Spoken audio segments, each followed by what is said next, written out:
देखो प्यारे बच्चों, आप सबको नमस्कार। ये हमारा लेसन चल रहा था प्यारे बच्चों, संख्या पद्धति जो अभी चल रहा है।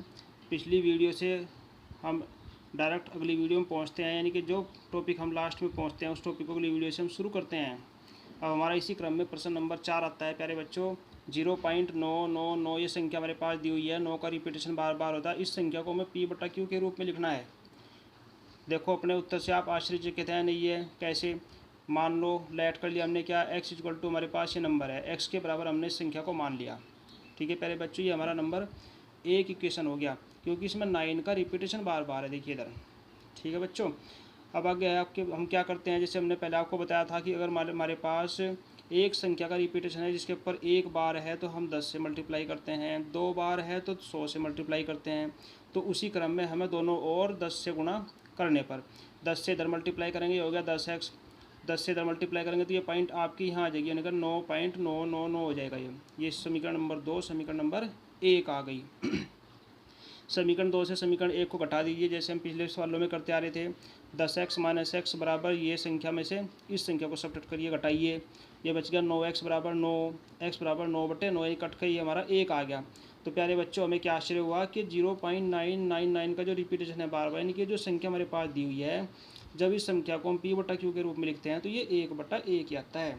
तो इसको आप डायरेक्ट याद भी कर सकते हैं, और निकालना हो तो इस तरीके से अपने क्वेश्चन को आप पूरा कर सकते हैं। नेक्स्ट क्वेश्चन देखिए 1/17। देखिए 1/17 का हमने दशमलव प्रसार करना है और देखना है कि अंकों की संख्या इसमें कितनी है। तो 1/17 का दशमलव प्रसार करते टाइम प्यारे बच्चों हमें इस संख्या को डिवाइड करना है। 1/17 यानी कि 1 को 17 से डिवाइड करो, 0 पॉइंट देकर 0 लगाओ, फिर 0 देकर 0 लगाओ, तब 17 का इसमें पहाड़ा पढ़ो।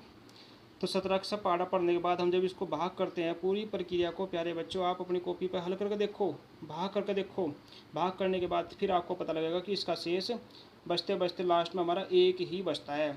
यानी कि एक जहाँ बचता है, एक से स्टार्ट हुए थे तो लास्ट में हम जहाँ भी हमारा एक बचेगा प्यारे बच्चों, समझो कि वहीं से संख्या का रिपीटेशन शुरू हो गया। तो इस नंबर में देखिए 16 अंक हैं, इन 16 अंकों में यहाँ से फिर दोबारा इसका रिपीटेशन शुरू हो जाएगा। तो 1/17 का हमारा ये संख्या बन गई, तो अधिकतम अंकों की संख्या इसमें 16 आ गई। तो इस प्रकार से प्यारे बच्चों हम इसका दशमलव प्रसार कर सकते हैं। अब इसी क्रम में आप प्रश्न देखिए नंबर 6। ये प्रश्न दिया हुआ आपके पास कि P/Q के रूप में हमें बहुत सारे उदाहरण लिखने हैं जिनका हर जो है, यानी कि जो संख्याएँ शांत हैं, ऐसी संख्याओं को हमने P/Q के रूप में कुछ उदाहरण हमारे पास हैं, जैसे 1/4, 7/16, 301/250, 11/8।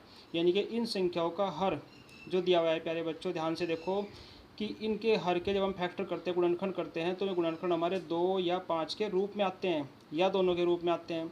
तो इस प्रकार से ऐसी संख्याओं का प्रसार शांत होता है, जो हमने पीछे भी पढ़ा था टॉपिक में।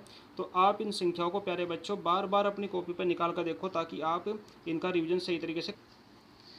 देखिए नेक्स्ट क्वेश्चन हमारा चलता है, ऐसी 3 ऐसी संख्या लिखनी है हमने जिनका दशमलव प्रसार अनुवर्सानी अनावर्ती यानी कि अशांत हो और रिपीटेशन ना हो। जैसे हमारे पास संख्या दे रखी, सभी अपरिमेय संख्याओं का दशमलव प्रसार अनुवर्सानी अनावर्ती होता है। हमारे पास अपरिमेय संख्या से √2 है, √3 है, √5 है। अगर हमने इनका दशमलव प्रसार करेंगे तो अनुवर्सानी आवर्ती है, यानी कि संख्याओं को जब हम इनका दशमलव प्रसार करते हैं तो इनका आवर्ती का मतलब है कि वो रिपीटेशन होता है।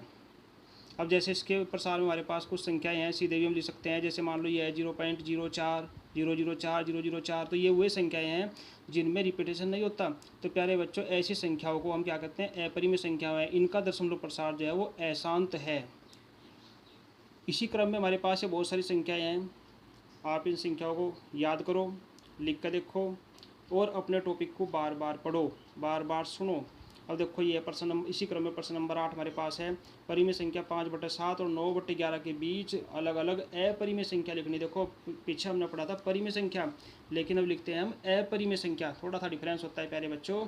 जैसे देखो 5/7 है तो 5 को हम 7 से भाग करेंगे, 0.0 लगा दिए, हो गया 50। 7 का पढ़ा पढ़ेंगे तो हम पढ़ते जा रहे हैं। हमारे पास जो रिमाइंडर बच रहा है 5 बच रहा है, यानी कि 50 5 से शुरू हुए थे, तो रिमाइंडर जहाँ 5 बच गया वहीं से संख्या का रिपीटेशन शुरू होता है। अब ये हमारे पास नंबर आ गया 0.714285। इसी प्रकार से प्यारे बच्चों ये संख्या है हमारे पास। जैसे 9/11, 11 को 9 से भाग करेंगे 0.81, फिर इसका रिपीटेशन होगा तो 0.81 हमारा यह हो गया। तो ये हमारी दो परिमेय संख्या, तीन परिमेय संख्याओं के बीच में हमने अपरिमेय संख्या ज्ञात करनी है। अब इसके बीच में देखो प्यारे बच्चों, ये तो रिपीटेशन हो गया इसका पहले वाली संख्या का, ये हो गया दूसरी संख्या का। अब बीच की संख्या को आप लिख सकते हैं, देखो परिमेय हो या अपरिमेय संख्या हो, बीच की संख्या प्यारे बच्चों ये अनंत होती है। इनकी संख्या अनंत होती है। आप कितनी भी लिख सकते हैं, जैसे हमारे पास दिया हुआ है देखो 0.76707670 नंबर लिखा हमने। ये नंबर जो है हमारा 0.714285 से बड़ा है बच्चों, और 0.81 से छोटा है। ऐसी हमारे पास ये संख्याएँ हैं। तो इस प्रकार से आप अनंत संख्या लिख सकते हैं इन दोनों संख्याओं के बीच में, जो इस टाइप से अपरिमेय संख्या यानी कि जिनका प्रसार जो है जो अनावर्ती है, जिनका रिपीटेशन नहीं है, तो उन संख्याओं को हम इनके बीच में लिख सकते हैं, जिनको हम अपरिमेय संख्या कहते हैं। तो इसी क्रम में अगला क्वेश्चन हमारा है, देखो पहले बच्चों हमने परिमेय और अपरिमेय संख्याओं को छांटना है केवल बस। जैसे √23 दिया हुआ है, ये हमारा अपरिमेय संख्या है। जैसे 225 है, इसके फैक्टर करो 3 × 3 × 5 × 5, तो हमारी क्या होगी, ये 15 आ गई है। कैसे आ गई, परिमेय संख्या है। इसी प्रकार से ये संख्या दी हुई है हमारे पास, ये भी परिमेय संख्या है। एक संख्या हमारे पास 7.478 478, देखिए 478 का बार बार रिपीटेशन है इसमें, तो ये परिमेय है, आवर्ती, क्योंकि इसमें संख्या की पुनरावृत्ति हो रही, इसलिए संख्या हमारी परिमेय है।